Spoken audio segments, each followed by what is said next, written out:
This story is about a man humiliated at a Christmas table unaware they were dining on a stolen money.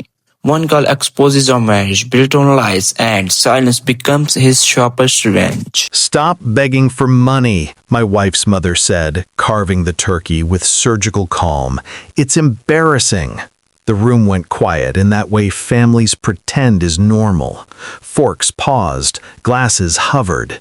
Everyone nodded, even my wife, especially my wife.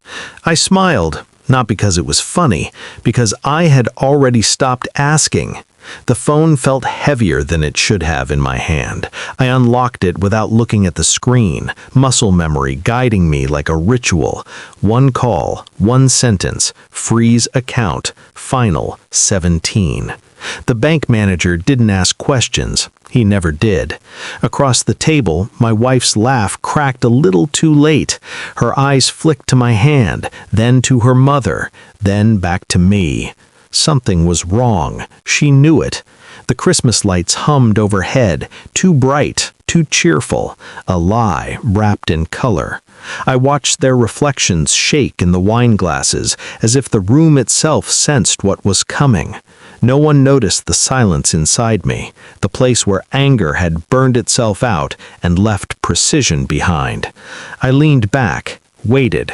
The first phone vibrated before dessert, then another and another. Confusion crept across faces like a slow infection. My wife's father checked his email. Her brother cursed under his breath. My wife didn't check anything. She just stared at me. That's when I knew the truth would finally have room to breathe. It hadn't started with money. That's the lie people tell because it's easier to swallow. It started with absences, late nights that didn't smell like work, passwords changed for no reason, and the way she spoke to me, soft, rehearsed, like someone practicing kindness in a mirror. I told myself it was stress, Christmas pressure, family expectations. I told myself a lot of things because believing her was cheaper than facing what belief would cost. Her mother's voice echoed in my head now, begging, as if asking your own wife why accounts were draining was desperation. The first time I noticed the transfers, they were small, strategic, designed not to be seen. She had always been good at details. Joint savings, emergency fund, even an account I'd opened before marriage, one she wasn't supposed to know about. She knew. That realization sat quietly inside me, not screaming, just waiting.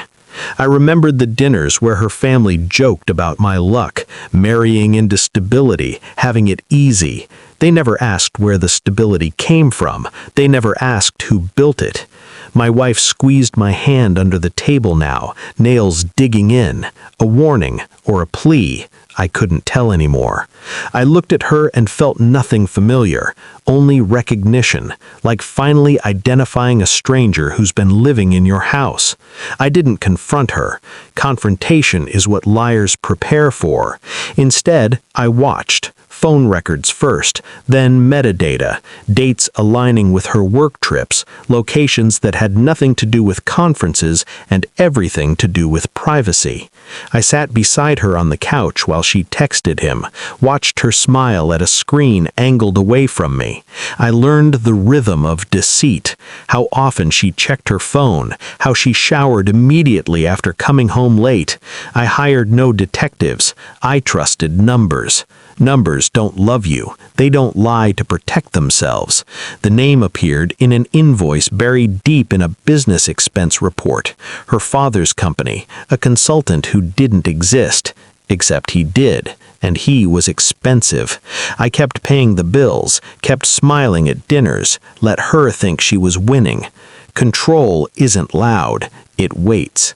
By the time I asked the bank to flag unusual activity, I already knew how this would end. Christmas was just convenient. The report arrived 3 days before the dinner.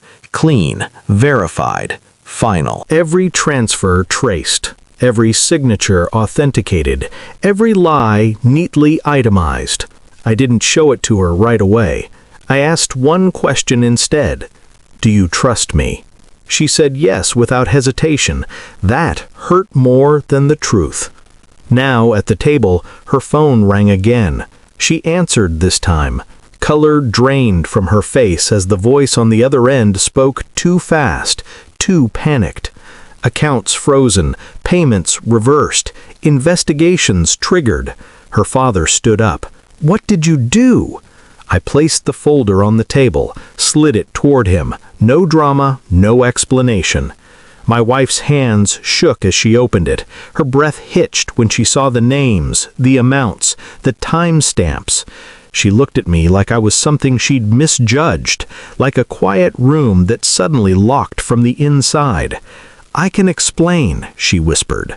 I nodded. I already knew she couldn't. "I'm not taking anything from you," I said softly. "I'm just taking back what was never yours." Her mother tried to speak. I raised a finger. She stopped. The consultant, her lover, had been paid through the family business. Embezzlement dressed as infidelity. Efficient, ugly, illegal. The bank manager called back, apologetic, respectful. Everything restored to where it belonged, except the marriage. I stood, buttoned my coat, and looked at my wife one last time. She was crying now, real tears. Too late to matter. "I knew before tonight," I said. "I just wanted witnesses." I walked out as sirens approached in the distance. Maybe for them, maybe not. It didn't matter. Power doesn't chase closure, it leaves. The air outside was cold, honest. It didn't pretend to be warm. I stood there for a moment, listening to laughter die behind closed doors. A family unraveling without me. I felt no triumph, no guilt, just clarity. Betrayal doesn't break you. It refines you, strips away the parts that believed comfort was the same as safety. I didn't lose a wife that night. I lost an illusion. And as I walked into the dark, free of explanations and debts that were never mine to carry, I understood something simple and final. They thought I was begging. I was letting go.